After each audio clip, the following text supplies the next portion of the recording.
ఈ వ్యక్తి భార్య మరియు బిడ్డను మూఢనమ్మకాల పేరుతో గ్రామస్తులు బలి ఇచ్చేశారు. ఇదంతా చూసిన ఆ వ్యక్తి పూర్తిగా కుంగిపోయాడు. అతని ప్రపంచమంతా నాశనమైపోయింది. అందుకే గ్రామస్తులపై పగ తీర్చుకోవాలని నిర్ణయించుకున్నాడు. తన భార్యను పాతిపెట్టిన చోటు నుండి కొంత మట్టిని తీసుకొచ్చి ఆమె విగ్రహాన్ని తయారుచేశాడు. ఆ తర్వాత ఆ విగ్రహాన్ని పూజించడం మొదలుపెట్టాడు. ఆ విగ్రహాన్ని ఎంతగా నమ్మాడంటే తన శరీరాన్ని మొత్తం విగ్రహానికే అర్పించాలనుకున్నాడు. అతని భక్తిని, సమర్పణను చూసి ఆ విగ్రహం ఒకరోజు అతనికి ప్రత్యక్షమైంది. అయితే ఆ విగ్రహం అతనికి ఎలాంటి శక్తులను ఇవ్వలేదు. నీకు శక్తులు కావాలంటే ఒక బలి ఇవ్వాలని ఆ విగ్రహం చెప్పింది. దాంతో శక్తులను పొందడానికి అతడు ఒక మహిళను తీసుకొచ్చి బలి ఇస్తాడు. అతని పూజకు ప్రసన్నమైన ఆ విగ్రహం అతనికి ఏ జీవి రూపంలోకైనా మారే దివ్యశక్తిని ప్రసాదిస్తుంది. కాని తిరిగి తన నిజరూపంలోకి రావాలంటే అతనిపై పసుపు నీళ్లు చల్లాల్సి ఉంటుంది. అందుకోసం అతనికి ఒక మనిషి సహాయం అవసరమైంది.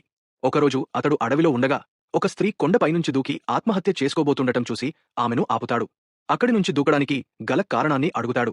గ్రామస్తులు మూఢనమ్మకాలతో తన కుటుంబాన్ని నాశనం చేశారని ఆ మహిళ అతనికి చెబుతుంది. దాంతో అతడు ఆమెను కాపాడి తనతో పాటు తీసుకెళ్లి తన విషయాలన్నీ ఆమెకు వివరిస్తాడు. ఆమె కూడా అతనికి సహాయం చేయడానికి ఒప్పుకుంటుంది. అప్పటి నుండి అతడు గ్రామస్తులపై పగ తీర్చుకోవడానికి ప్రతిరోజూ ఏదో ఒక జీవి రూపాన్ని ధరిస్తూ ఆవు లేదా గేదెలా మారి ఊరి ప్రజలను చంపడం మొదలు పెడతాడు. ఇలా కొద్ది రోజులు గడిచాక ఒకరోజు మాటల సందర్భంలో ఆ మహిళ తన అసలు నిజాన్ని బయటపెడుతుంది. తాను ఒక దొంగనని, అందుకే గ్రామస్తులు తనను ఊరి నుండి బహిష్కరించారని చెబుతుంది. ఇది విన్న ఆ వ్యక్తి ఈ మహిళ కూడా అబద్ధాలు చెప్పి నన్ను మోసం చేసిందని గ్రహిస్తాడు. గ్రామస్తుల విషయంలో తను చాలా పెద్ద తప్పు చేశానని పశ్చాత్తాపపడతాడు. అందుకే ఆ వ్యక్తి మళ్లీ విగ్రహం వద్దకు వెళ్లి అక్కడ తనను తాను అంతం చేసుకుంటాడు.